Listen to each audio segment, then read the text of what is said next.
doubling, tripling people up in the polls. Cruz and Rubio are the one I mentioned several times already. They had these big fights. I think the person who came out the winner tonight was Cruz. The reason I think that Cruz came out the winner tonight is, again, because there were more people attacking Rubio than attacking Cruz tonight. Rand Paul was also attacking Rubio. Donald Trump attacked Rubio at one point.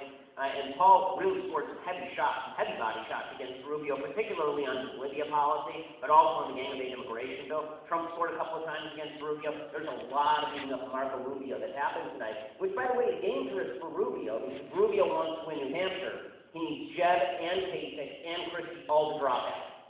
And the more they feel like they have a shot at sticking around and maintaining basic support, because Rubio ain't going to take it, there's less chance that any of them have of winning New Hampshire. That throws Trump, and suddenly it's a Cruz-Trump race, which is the establishment Republican Party's absolute worst nightmare. If there's one person that the establishment hates more than Donald Trump, it's Ted Cruz.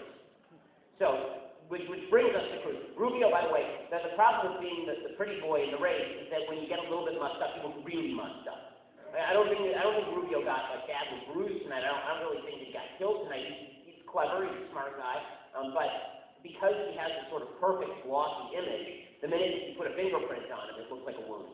So that's actually a problem for Marco Rubio, synergistically. Ted Cruz, because he's been fighting these kind of knife battles with people for years, I mean, we know the establishment despises Ted Cruz. We know that the media despises Ted Cruz. We know that there's so many people who despise Ted Cruz, so another attack from Rubio ain't going to hurt him, especially an attack from Rubio saying that Cruz isn't right-wing enough. In order to attack somebody that's not sufficiently conservative, you actually have to be more conservative than that person.